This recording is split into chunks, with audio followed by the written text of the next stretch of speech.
Уявіце сабе, тысячы людзей кідаюць працу, ідуць пешшу дзесяткі кіламетраў, начуюць проста пад адкрытым небам, каб убачыць яе. У Магілёве яе сустракаюць каля 40 тысяч чалавек.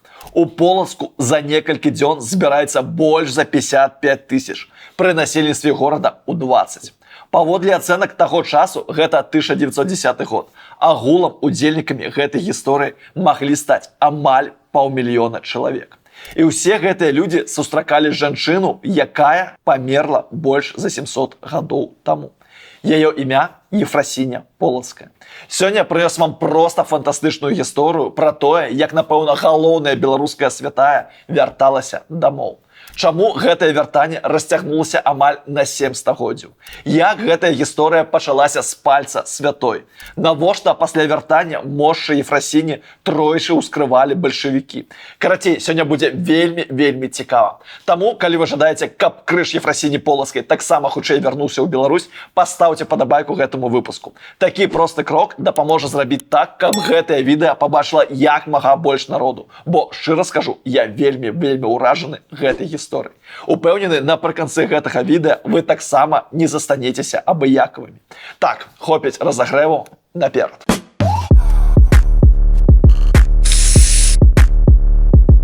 Ёсць адчуванне, што пра Ефрасіню Полацку у Беларусі ведаюць усе. Ну, амаль усе. Скажите, может, вы знаете, кто такая Ефросинья Полоцкая? Ефросинья Полоцкая? Честно отвечать, да? Не, ну честно, конечно. Ну сейчас впервые слышу. Писательница? Ой, сложный вопрос по истории Беларуси. Это святая женщина. Таму даем базу. Працлава, менавіта такое імя было ў Ефрасіні да пострыга, з'явілася на свет у Полацку, прыкладна ў 1104 годзе. Нарадзілася яна не проста ў багатай сям'і. Яе дзедам быў легендарны полацкі князь Усяслаў Чарадзей. І здавалася, з такімі стартавымі пазіцыямі тваё жыццё ўжо з самага пачатку выглядае вельмі прадказальна.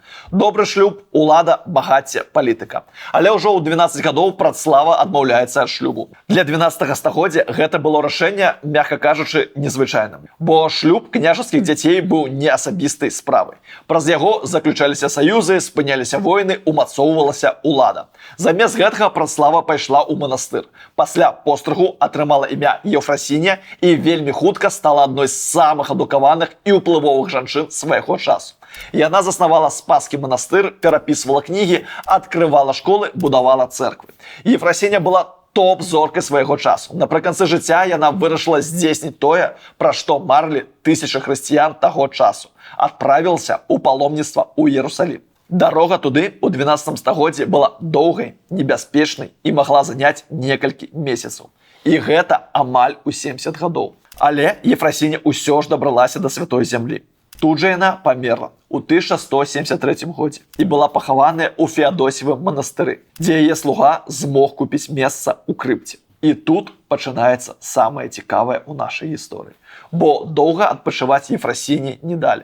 Ужо праз 14 гадоў пасля яе смерці Іерусалім захапіў адзін з найвялікшых палкаводцаў свайго часу – султан Саладзін. Напярэдадні захопу ён, вядома за грошыкі, дазволіў хрысціянам вывесці з горада найбольш каштоўныя святыні. Сярод іх былі і мошчы Ефрасіні. Дарэчы, калі раптам заблыталіся ў тэрмінах, зараз будзе паўхвіліны тэорыі. Мошчы – гэта цела або яго часткі, якія пасля смерці захоўваюцца як святыня. Паводле царквы яны нятленныя і валодаюць цудадзейнымі здольнасцямі. Рака – гэта спецыяльны каўчэг, у якім гэтыя мошчы знаходзяцца. Звычайна ён выконваўся ў форме труны. Запомнілі? Едзем далей. І тут пытаннішка на логіку. Як думаеце, калі вывозіш мошчы полацкай княгіні, якая заснавала ў Полацку манастыр з Іерусаліма, куды іх трэба весці? Здаецца, правільны адказ у Полацк. Але не. Замест гэтага Ефрасіня апынаецца ў Кіева-Пячорскай лаўры, у нішы храма звестання Пресвятой Багародзіцы. І праляжыць там 723 гады. Больш за 7 стагоддзяў. Як так атрымалася? Чаму беларускую святую не вярнулі ў наш Полацк? Адказ трэба шукаць яшчэ задоўга да наражэння самой Ефрасіні. Полацк і Кіеў не былі братамі на вякі. Гэта былі два цэнтры сілы, якія стагоддзямі змагаліся паміж сабой. Усё пачалося яшчэ пры Рахвалодзе, потым пры Брачаславе, потым пры Усяславе Чарадзеі, а ўжо пры жыцці самой Ефрасіні кіеўскі князь Мсціслаў двойчы хадзіў паходам на Полацк, захапіў мясцовых князёў і нават выслаў іх у Візантыю. Карацей, адносіны былі такія, што вяртаць мошчы ў Полацк кіеўляне не пажадалі. Па факце іх забралі ў якасці трафея. І ў выніку, замест некалькіх месяцаў дарогі дадому, Ефрасіня правядзе ў Кіеве больш за 7 стагоддзяў.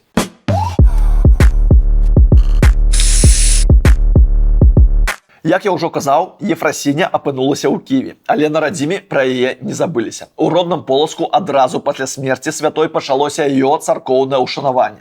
Было складзена яе жыццяе.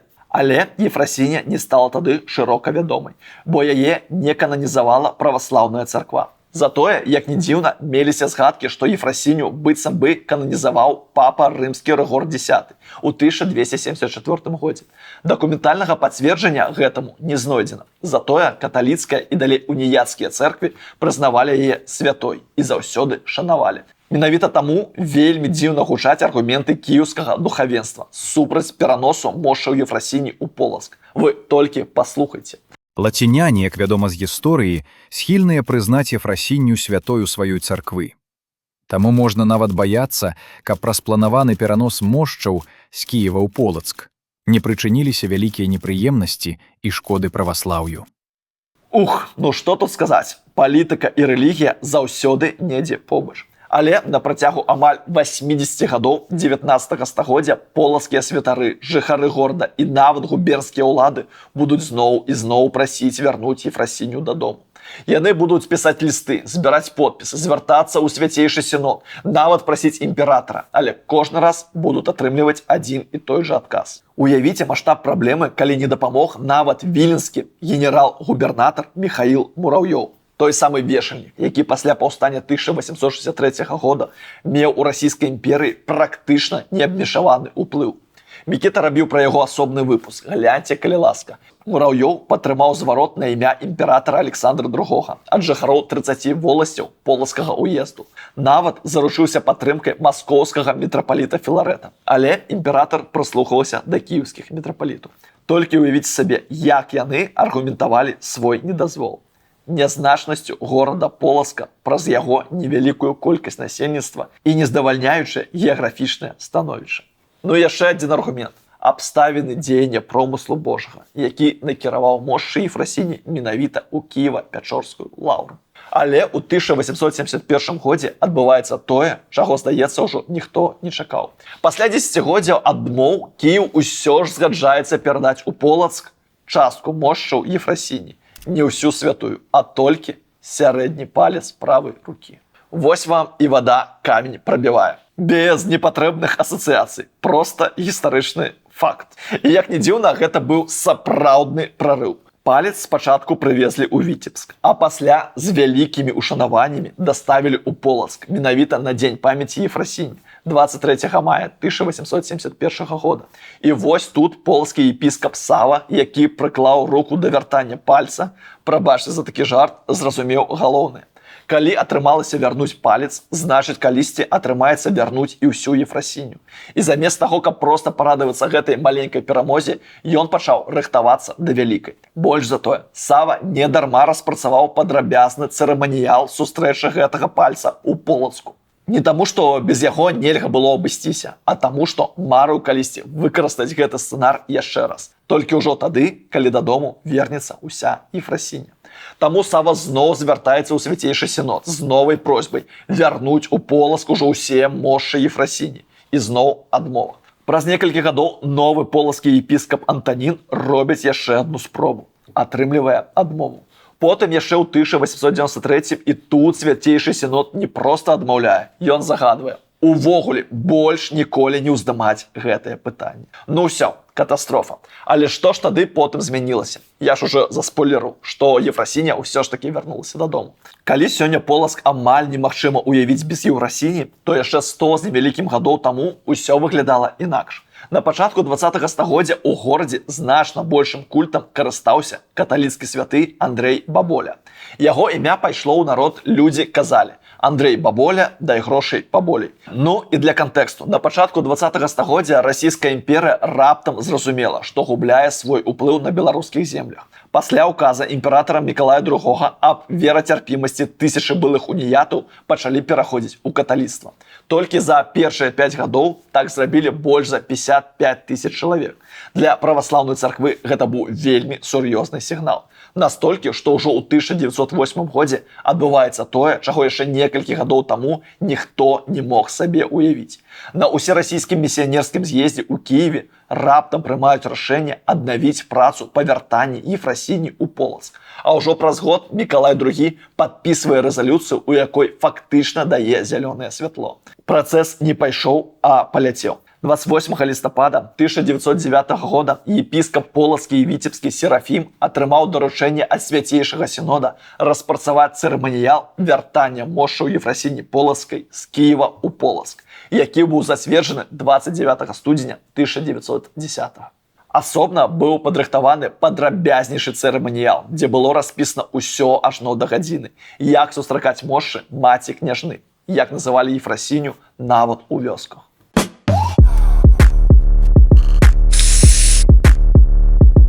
19 красавіка 1910 мошчы Ефрасіні вынеслі з Кіева-Пячорскай лаўры. Развітвацца з ёй прыйшлі каля 20 тысяч чалавек. 2 дні да яе ішлі паломнікі, а пасля пачалося падарожжа дадому. І вось тут, мне здаецца, пачынаецца самае прыгожае. Ефрасіня вярталася ў Беларусь па Дняпры.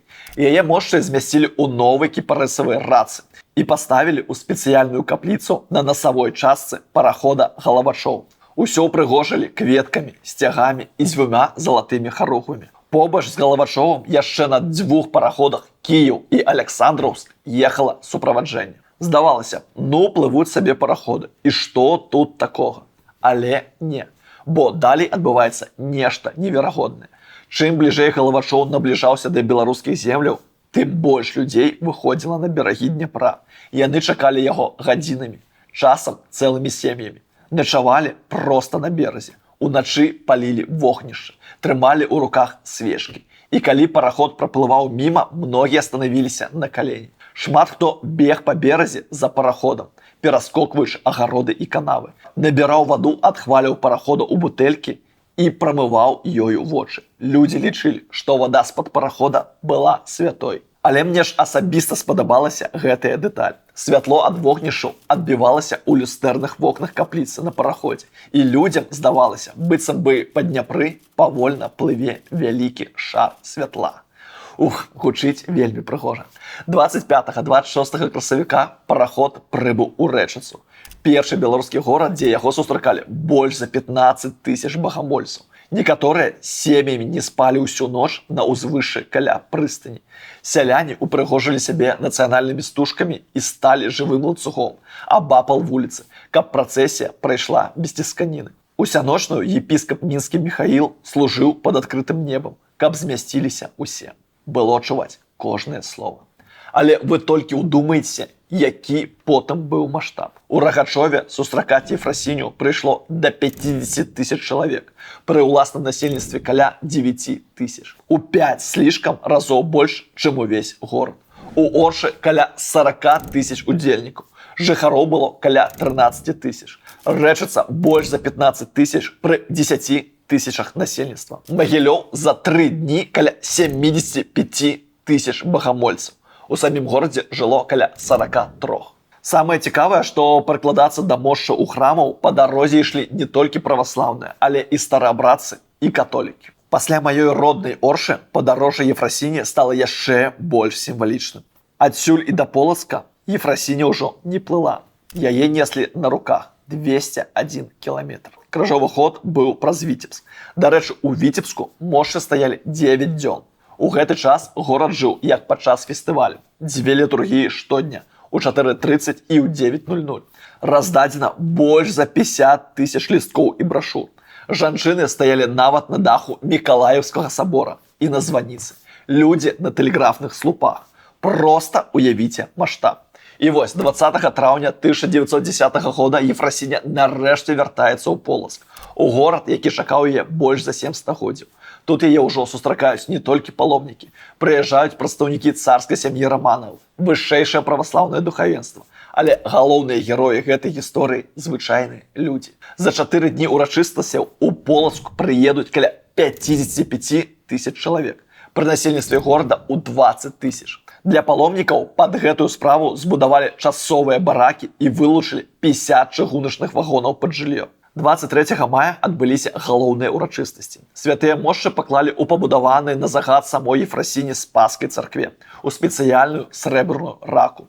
Яе вырабілі на ахвяраванні вернікаў. Каштавала гэта велізарных грошаў – 12 тысяч рублёў. Каб вы разумелі, сярэдні заробак сплаўшчыка па Дняпры быў каля 20 рублёў на месяц, а дэпутат першай дзяржаўнай думы ў 1906 годзе зарабляў 350 рублёў на месяц. Дарэчы, палец Ефрасіні Полацкай, з якой і пачалося вяртанне яе мошчаў, з Полацка перавезлі ў Віцебск. Ну і, канешне, якая святая без цудаў. Як сцвярджалі царкоўнікі, здараліся яны і падчас пераносу мошчаў Ефрасіні з Кіева на радзіму. Пра гэта расказвалася ў выдадзенай у 1913 годзе кніжцы, дзе змясціліся амаль 20 такіх эпізодаў. Можна верыць у іх, можна не верыць, гэта справа кожнага. Але цікава іншае. Гэтыя гісторыі яшчэ больш павялічылі культ Ефрасіні. Яе ўсё часцей сталі называць заступніцай Беларусі. Здавалася, Ефрасіня дома. Цуды здзяйсняюцца. Надышоў глобальны хэпі-энд, але не тут-то было.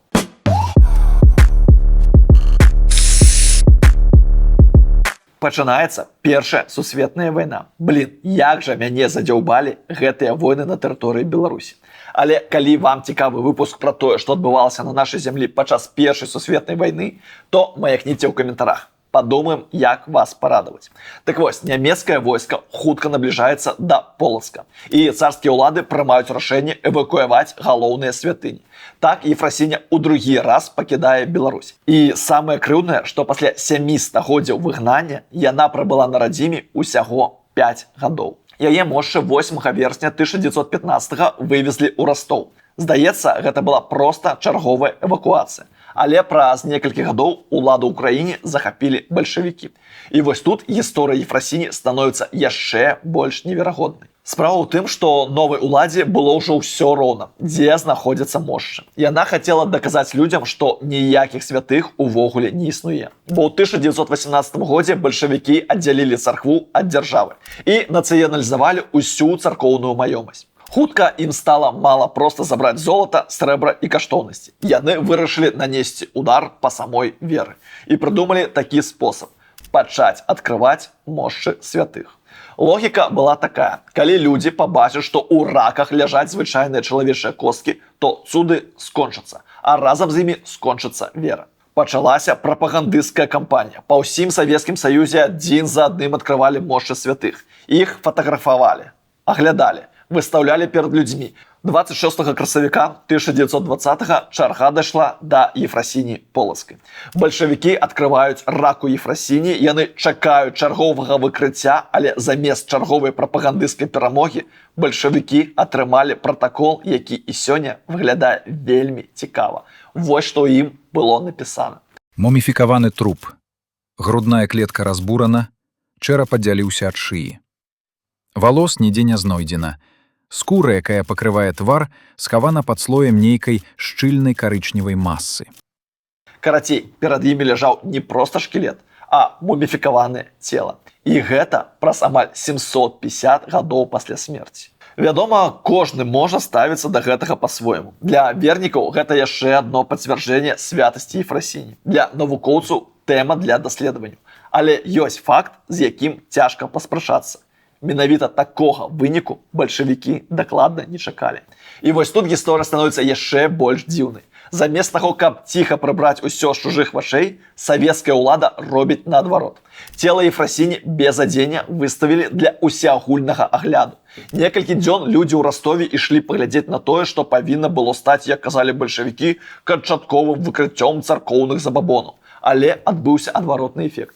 Чым больш людзей бачылі Ефрасіню, тым менш гэта было падобна на прапагандысцкую перамогу савецкай улады. У выніку мошчы хутка прыбралі ад старонніх вачэй, іх зноў схавалі, а ў 1921 годзе ігуменні Алёне ўдалося вярнуць іх у Полацк. Ужо ў другі раз. Праўда, шыкоўную срэбную раку савецкія ўлады забралі, як і крыж Ефрасіні Полацкай і іншыя шматлікія каштоўнасці. Дарэчы, паглядзіце выпуск, які рабіў Мікіта пра крыж Ефрасіні. Там вельмі цікава. А я пакуль раскажу, што нават пасля такога жаху нашу святую не пакінулі ў спакой. 13 траўня 1922 у Полацку ў 14:30 адбылося другое ўскрыццё мошчаў Ефрасіні Полацкай. Перад ім па горадзе расклеілі адмысловыя афішы. Але людзі шапталіся, што калі ўскрыць мошчы, то рукі і ногі ў таго чалавека адсохнуць. Не ведаю, што здарылася з тымі, хто гэта рабіў, але фотаздымкі з ускрыцця змясцілі ў 1929 годзе ў кнізе Барыса Кадзідава «Манастыры, музеі і антырэлігійная прапаганда». Так вось, падчас гэтага ўскрыцця, зробленага ў прысутнасці большым 50 чалавек, было ўстаноўлена. Галава без валасоў наўпрост прыкладзены да тулава, але з ім не звязаная. Грудная клетка зламаная. Дзе-нідзе на парэштках рэбраў захаваліся часткі мышачнай тканіны і скуры, якія заплеснявелі і муміфікаваліся. Такім чынам, у другі раз было пацверджана, што мошчы Ефрасіні Полацкай маюць сляды муміфікацыі. Прычым на суставах сухажылі муміфікаваліся і звязваюць некаторыя суставы, што тлумачылася спрыяльнымі глебавымі умовамі. Але удзельнікі камісіі з ліку бальшавікоў проста былі не ў курсе, што цела Ефрасіні Полацкай у зямлі не захоўвалася. А далей цела маці княжны без адзення выставілі на тыдзень у Спаска-Преабражэнскім манастырскім храме. А 21 траўня адправілі ў Віцебск, дзе выставілі ў гісторыка-археалагічным музеі. Тут мошчы ўскрылі ў трэці раз і выставілі ў экспазіцыі музея ў якасці муміі. Калі шчыра, так і хочацца сказаць, што ў людзей не было нічога святога.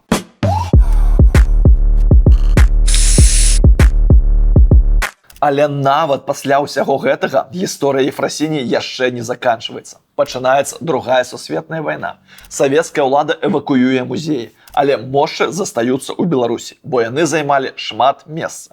Цікава, што было больш значным для працаўнікоў музея ў той момант. Але ўжо падчас нямецкай акупацыі полацкую княгіню пераносяць у Пакроўскую царкву. А восенню 1943 адбываецца яшчэ адна падзея, у якую цяжка паверыць. Ефрасіня ў трэці раз вяртаецца ў Полацк. Там ужо быў адноўлены зачынены пры камуністах Спаса-Ефрасінівскі манастыр. Для транспарціроўкі 23 кастрычніка 1943 машчам вылучылі месца ў цягніку з Віцебска да Полацка і нават адмянілі каменданцкую гадзіну. Сведка тых падзей быў Юрка Віцбіш, прадстаўнік беларускай эміграцыі, які падчас вайны выехаў у ЗША. Ён згадваў: «Калі мы дайшлі да манастыра, у которым не званілі званы, бо іх разбілі бальшавікі, то пабачылі, што па старадаўняму беларускаму звычаю дарожку да царквы Спаса выслалі льняною тканінаю, а насустрач нам выйшлі манашкі Еўпраксія і Леаніда. Іх падтрымоўвалі пад рукі, а яны слязьмі галасілі: «Дамоў варочаешся, нашая маці ігуменья! Дзякуем табе, Господі Ісусе, што дазволіў нам дажыць да гэтага шчасця». Моцна, так? Сёння цела заступніцы Беларусі Ефрасіні Полацкай можна наведаць у Полацку. Калі ў вас ёсць такая магчымасць, то абавязкова гэта зрабіце. Бо калі мы пачыналі гэты выпуск, я казаў, што ў 1910 годзе сотні тысяч людзей выйшлі сустракаць Ефрасіню. Цяпер, думаю, гэта ўжо не выглядае дзіўным, бо гэтая гісторыя не толькі пра святую. Гэта гісторыя пра тое, як адзін беларускі сімвал можа перажыць князёў, імператараў, рэвалюцыі, дзве сусветныя вайны, бальшавікоў і ўсё роўна вярнуцца дадому. Спадзяюся, аднойчы гэтае атрымаецца і ў нас. А я пакуль дзякую усім, хто даглядзеў гэтае відэа да канца. Гэта вялікая адзнака нашай працы. Гэта сапраўднае натхненне і матывацыя рабіць праект далей. Калі націснеце падабаечку, то будзе зусім цудоўна, бо так відос пабачаць як мага больш беларусаў ува ўсім свеце. Калі у вас ёсць лішняя капейчына на беларускую справу, то ўсе адпаведныя спасылкі ў апісанні. Даражэнькія, дзякую вам за прагляд, дзякуй за донат і давайте беларусець разам.